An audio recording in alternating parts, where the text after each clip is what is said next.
Dan pemirsa, untuk membahas atau mengetahui lebih lanjut lagi mengenai pandangan ahli-ahli mengenai konflik Iran, Israel dan juga keterlibatan Amerika Serikat serta klaimnya telah berhasil menghancurkan fasilitas nuklir milik Iran, kita telah terhubung dengan narasumber pada sore hari ini yaitu Marsma TNI Purnawirawan Agung Sasongko Jati, pakar pertahanan yang juga merupakan mantan dari pilot F-16. Selamat sore Pak Agung, apa kabar? Selamat sore Bu. Baik. Terima kasih. Pak Agung, kalau kita lihat tadi berita pengantar sebelum dialog ini, sepertinya bisa dikatakan ya bahwa dari pihak Amerika Serikat ini overconfidence sepertinya terkait dengan keberhasilan mereka melancarkan serangan ke sistem atau ke lokasi nuklir Iran. Ada Fordo, Natanz dan juga Isfahan. Anda melihat sejauh mana validitasnya tersebut, klaim kemenangan tersebut, klaim keberhasilan jika dilihat dari citra udara yang ditampilkan, Pak? Silakan. Oke, terima kasih. Saya tekankan bahwa di dalam peperangan itu tidak hanya perang secara fisik militer, yaitu serangan berupa serangan udara, namun juga ada berupa serangan atau penggunaan perang informasi dan perang ekonomi serta juga ada secara diplomasi.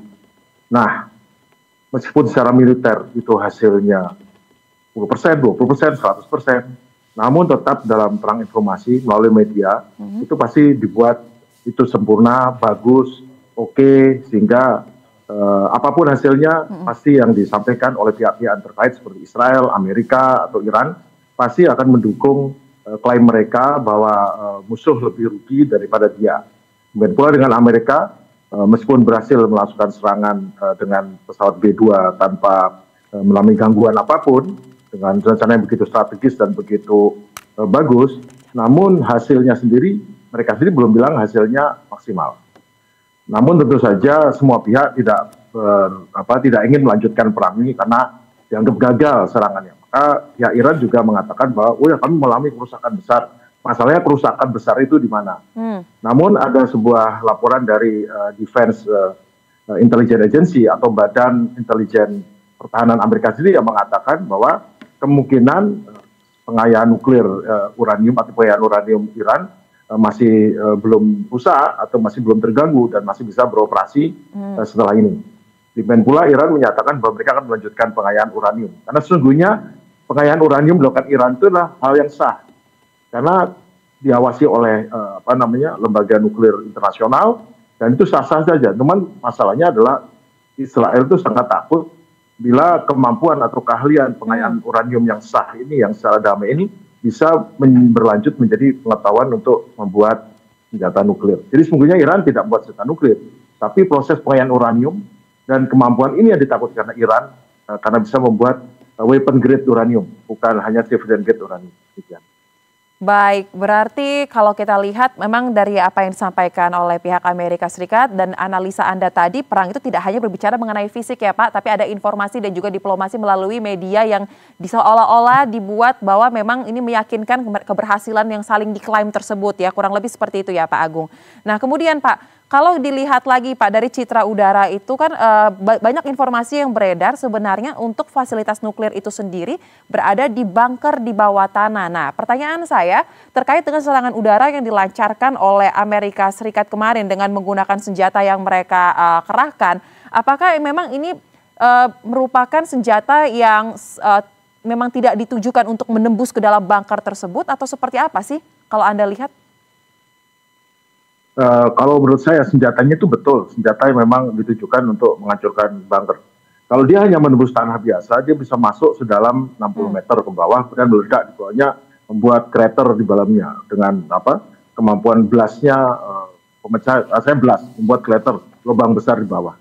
Masalahnya adalah, apakah lokasi yang diserang itu di bawahnya ada bunker? Terus yang kedua, apakah di bunker itu tidak hanya berupa tanah biasa atau dinding tanah biasa atau berupa, karena setahu saya bunker itu dibuat di pegunungan yang menembus lapisan selain lapisan karang itu juga lapisan batu batu yang keras ya, itu kemampuan tembus bom itu hanya bisa sampai 30 meter kalau seperti itu, apalagi ditambah dengan lapisan-lapisan beton untuk penahannya. Tapi lepas daripada itu, pertama, tepatkah dia kena di sasarannya itu, atau yang kedua, apakah sasaran itu betul-betul hanya berupa dilindungi oleh tanah saja? Nah, itu adalah masalah. Dan saya kira Iran tidak mungkin membuat struktur bangunan atas tanah di situ terus bunkernya berada di bawahnya persis. Pasti tidak. Pasti dia akan berupa gua yang dengan jaringan yang sebelah-sebelah, jadi tidak tepat di bawah situ. Baik, berarti memang sepertinya pasti ada pertahanan berlapis ya untuk melindungi fasilitas-fasilitas nuklir tersebut ya, kurang lebih seperti itu ya Pak Agung. Tidak mungkin ketika di tanah bawahnya langsung bunker ya, dan itu pasti lokasi sangat dijaga kuat. Nah kemudian terkait dengan ketepatan lokasi yang diserang oleh Amerika Serikat, Anda melihat ini memang ada miss-nya di pihak militer Amerika kah, dari tim intelijennya mungkin yang salah memperkirakan, atau memang sengaja dibuat tidak terlalu tepat seperti itu, karena kan kita tahu sepertinya terkait dengan serangan yang dilancarkan oleh Amerika kepada Iran ini banyak sekali kecaman atau tekanan yang didapatkan oleh Donald Trump sendiri. Banyak pihak yang menolak terkait dengan campur tangannya mereka kepada konflik antara Iran dan Israel. Seperti apa analisanya, Pak Agung? Banyak orang melihat apa yang nampak, Israel mengebom, Iran mengirim rudal, Amerika ikut juga mengebom. Namun sungguhnya di belakang layar, itu 3 hari pertama daripada serangan Israel, itu betul-betul pertahanan udara Iran dibuat jadi lumpuh atau dibuat jadi tidak berani naik. Hingga akhirnya Israel mendapatkan pertama air superiority, keunggulan di udara, dan kemudian air dominasi, keunggulan di udara, air dominance namanya.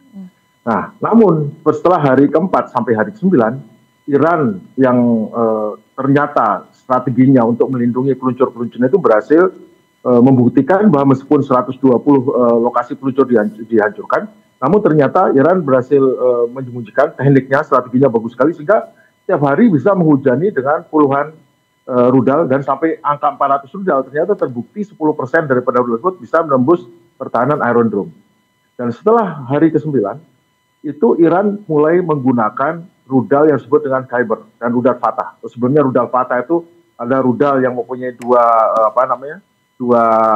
roket pendorong. Yang pertama pada saat dia naik ke atas, kemudian di atas dengan roketnya bernyala lagi sehingga bisa hypersonic, sulit dicegah oleh Iron Dome ataupun David Sling-nya Israel.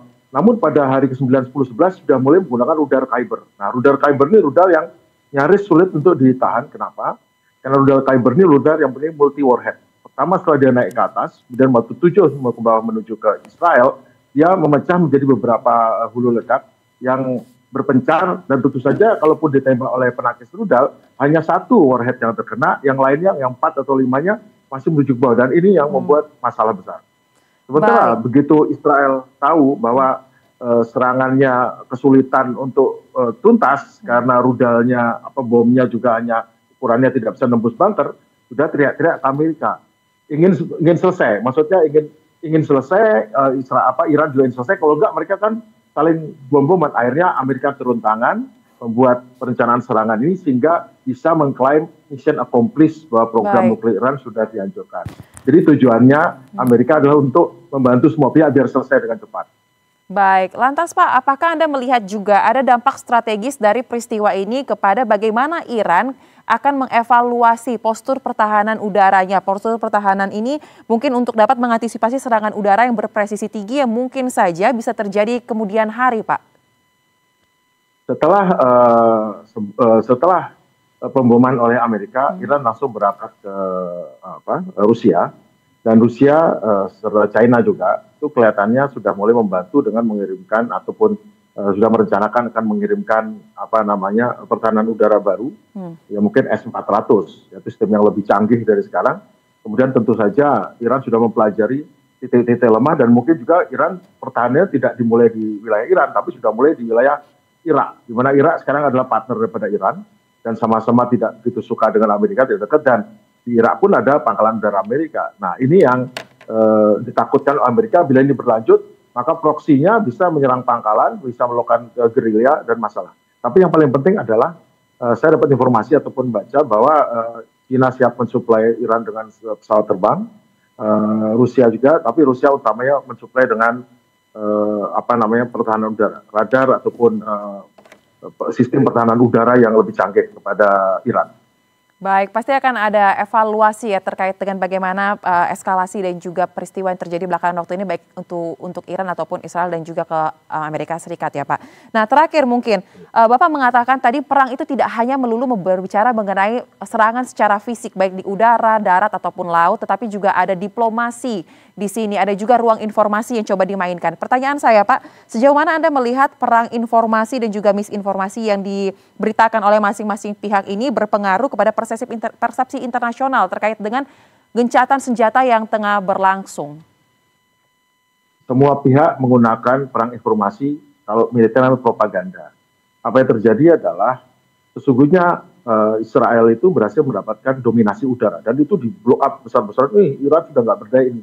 Tetapi meskipun dia serangannya relatif sukses ya di menghancurkan membunuh pimpinan daripada Garda Revolusi, membunuh saintis nuklir Iran, mengebom banyak tempat, tetapi itu kalah gengsi dengan kemampuan daripada Iran untuk berhasil menerobos David Sling, Iron Dome. Itulah masalah dengan propaganda. Begitu Israel mengklaim bahwa tidak tertembus, negara barat ini tidak tertembus pertahanan udaranya, pada saat bisa ditembus meskipun hanya 10% atau 20% rudal Iran masuk, itu menjadi backdrop, jadi menjadi berbalik.